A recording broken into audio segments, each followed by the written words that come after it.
Gloire à Dieu, gloire à Dieu. Alors nous allons parler de la sortie des enfants d'Israël en Égypte, donc qui signifie la conversion, la traversée de la mer Rouge qui signifie le baptême, et nous avons parlé de cela, et la marche dans le désert, donc qui signifie notre marche de tous les jours, donc, et vers notre destinée. Donc nous allons parler maintenant, étant rentré même dans notre destinée qui signifie Cana. Donc la Bible va nous apprendre quelque chose là-bas aussi, parce que rentrer à Cana, c'est pas fini. Et c'est vraiment, on suppose que vous avez tout compris, donc vous avez compris les miracles que le Seigneur a fait pour vous, donc il vous a fait sortir du monde, et vous avez compris vraiment les baptêmes, et vous avez compris des choses dans les déserts, donc vous êtes mûrs. Donc on suppose que vous êtes mûrs étant à Cana maintenant. Et étant mûrs, cela demande une manière de vivre et de se comporter.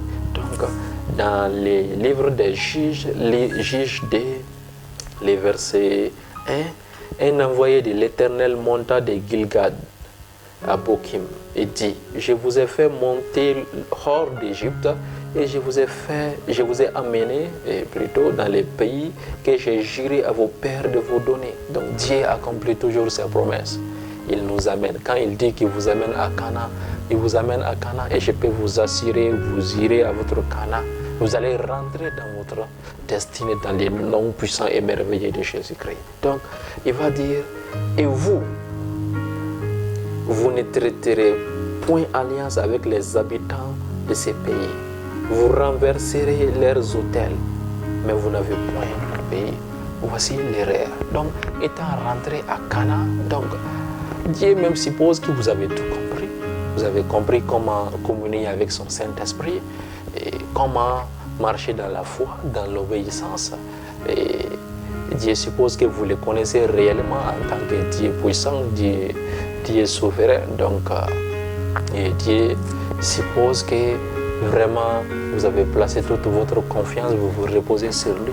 Et c'est là que beaucoup vont oublier leurs leçons passées. Donc, c'est ce que les enfants d'Israël ont encore fait. Ils ont traité alliance encore. Donc, étant rentrés à Cana, c'est pas fini. L'ennemi va essayer encore de venir, mais par une autre manière. Donc, il va essayer de traiter alliance avec vous. Il va dire: maintenant vous êtes grand. Dieu vous a élevé. Vous êtes élevé maintenant. Voilà, vous êtes un homme de Dieu puissant. Vous êtes un homme de Dieu puissant. Vous avez l'onction, vous avez les dents. Et voilà, cela ne vous coûterait rien d'ajouter ça. Et voilà, dans l'œuvre, cela ne vous coûtera rien de faire ça, de traiter cette alliance avec cela, de te mélanger avec cela.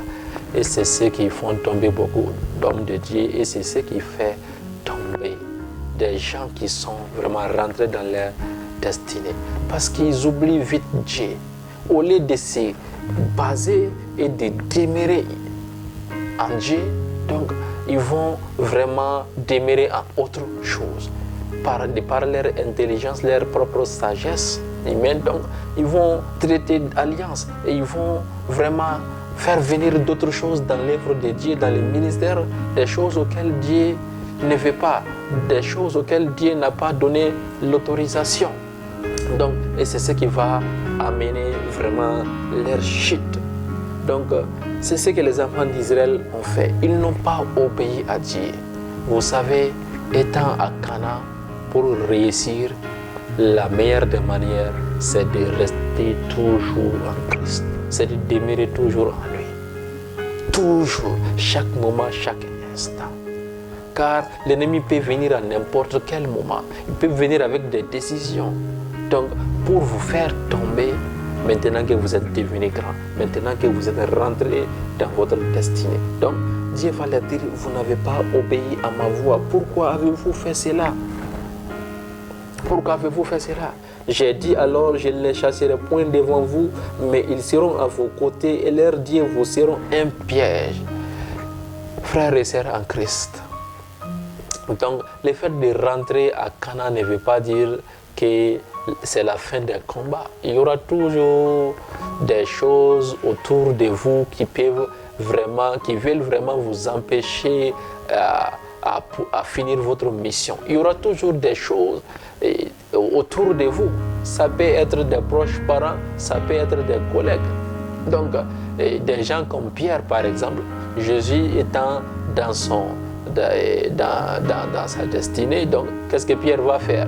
Donc Jésus était destiné à monter sur la croix. Mais qu'est-ce que Pierre va lui dire? Pierre va lui dire, non Seigneur, tu ne vas pas monter sur la croix, que Dieu t'en préserve de cela.